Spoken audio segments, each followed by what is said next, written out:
కందుకూరు ప్రభుత్వ వైద్యశాలలో జరిగిన అభివృద్ధి కమిటీ సమావేశంలో ఎమ్మెల్యే ఇంటూరు నాగేశ్వరరావు పాల్గొన్నారు. చుట్టుపక్కల 10 మండలాల నుంచి వచ్చే రోగులకు సహనం, బాధ్యతతో సేవలు అందించాలని డాక్టర్ల సిబ్బంది సూచించారు.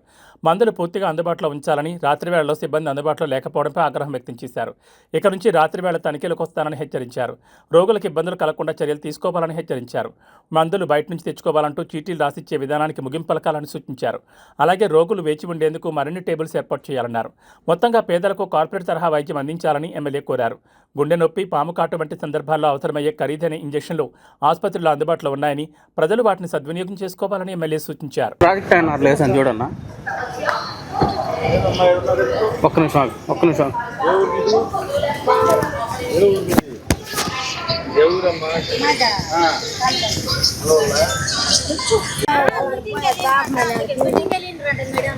అవునా, ఎవరు పోయారంట మీటింగ్కి? ఓపీలు అవ్వలేదమ్మా ఇంకైతే ఇక్కడ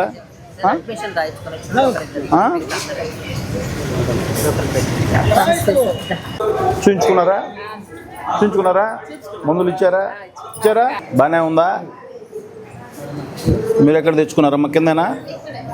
ఓకే, బాగానే ఉన్నాయా? ఫుడ్ ఏ ఊరు మీది? ఏంపాడా? అన్నం కింద తెచ్చుకున్నావా అన్నం? బాత్రూమ్లు ఎట్లున్నాయి? ఇప్పుడు ఎన్నిసార్లు ఒకసారి క్లీన్ చేస్తారు? బాత్రూమ్లకు వెళ్తాగా బాగానే ఉన్నాయా?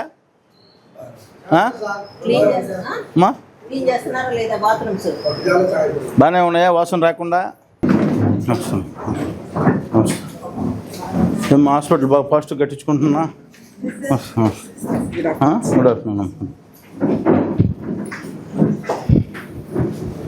కూర్చోండి. మౌలిక వస్తువుల్ని మెరుగుపరిచే దానికోసం ప్రభుత్వం ఎంతో చిత్తశుద్ధిగా పనిచేస్తుంది. మీ అందరికి కూడా తెలుసు. ప్రతి పేదవాడికి కూడా మెరుగైన వైద్యం అందాలి. రాష్ట్రంలో ప్రతి పేదవాడు కూడా ఈ ఆరోగ్యం పట్ల అందరికి కూడా ఒక ధైర్యం, ఈ ప్రభుత్వం ఉందనే మనోధైర్యం కల్పించాలని చెప్పి రాష్ట్ర ముఖ్యమంత్రి చంద్రబాబు నాయుడు గారు, అలాగే ఆరోగ్య శాఖ మంత్రి గారు సత్యకుమార్ గారు చాలా సిన్సియర్గా పనిచేస్తా ఉన్నాం. మీ అందరికి కూడా తెలిసిందే. పేదవాడికి ఎక్కడన్నా కూడా కార్పొరేట్ హాస్పిటల్కి పోయినా కూడా ఇమీడియట్లీగా సీఎంఆర్ఎఫ్ చెక్కులు కూడా ఇవ్వడం జరుగుతూ ఉంది. అట్లాగే ఎల్ఓసి కూడా ఈరోజు కూడా ఎల్ఓసీలు 2 ఎల్ఓసీల మీద సిగ్నేచర్ పెట్టి ఇక్కడికి వస్తూ ఉన్నా.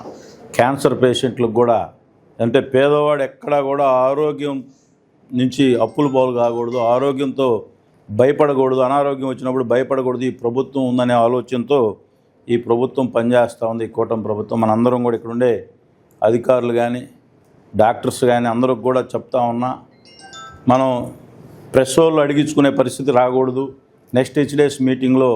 ఎందుకంటే ఈ ప్రిస్క్రిప్షన్ కూడా మనం కూడా ప్రతి వాడికి కూడా అర్థమయ్యే విధంగా రాయాల్సిన బాధ్యత డాక్టర్లకు ఉంది. మీరు కూడా నైట్ టైం డ్యూటీలో కొంచెం సరిగా రెస్పాండ్ కావడం లేదని చెప్పి నా దృష్టికి కూడా వస్తూ ఉంది.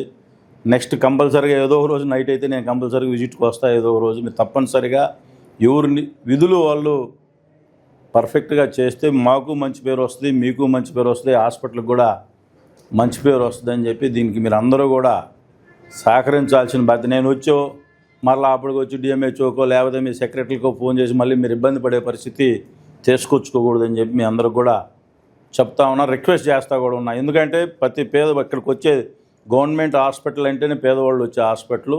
మనం చాలా రెస్పాన్సిబిలిటీస్ ఉండాలి.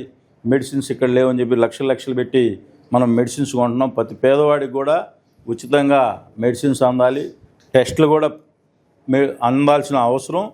ఎందుకంటే ఇక్కడ ఉండే టెక్నాలజీ లేని మిషన్లు అయితే టెస్టులు అయితే ఓకే, కానీ ఇక్కడ ఉండే పరిస్థితుల్లో ప్రతి టెస్ట్ కూడా పేదవాడికి అందే విధంగా మీరందరూ కూడా సహకరించాలని చెప్పి ఈ మెడిసిన్స్ కానీ ల్యాబ్లో కానీ డాక్టర్స్ కానీ కొంచెం కంపల్సరిగా డాక్టర్ అంటే కొంచెం ఎక్కువ ఓపిక ఉండాల్సిన అవసరం ఉంది. కాబట్టి రకరకాల పేషెంట్స్ ఉంటారు. అందరం కూడా సమయంతో పాటించి కందుకూరు ప్రభుత్వ హాస్పిటల్ అంటే ఒక మంచి హాస్పిటల్ అనే విధంగా మీరు అందరూ కూడా పనిచేసి సహకరించాలని చెప్పి కోరుకుంటూ, తప్పకుండా మన ప్రాంతం అభివృద్ధి చెందుతూ ఉంది. మన ప్రాంతం ఒక ఇండస్ట్రియల్ ఏరియా కాబోతా ఉంది. తప్పకుండా ఈ హాస్పిటల్ని ఒక కార్పొరేట్ హాస్పిటల్ తీసుకురావాలని చెప్పి నా కోరిక, నా ఆశ ఉంది. తప్పకుండా ప్రభుత్వ సహాయ సహకారాలతో ఈ హాస్పిటల్ని ఒక కార్పొరేట్ హాస్పిటల్ స్థాయికి తీసుకోవాలని చెప్పి నా ఆలోచన ఉంది. తప్పకుండా దానికి నేను నా ప్రయత్నం ఉంటుంది. తప్పనిసరిగా దాన్ని ఫలితం పొందే విధంగా నా ప్రయత్నం కూడా ఉంటుందని చెప్పి ఈ సందర్భంగా తెలియజేస్తా ఉన్నా. మన అందరం కూడా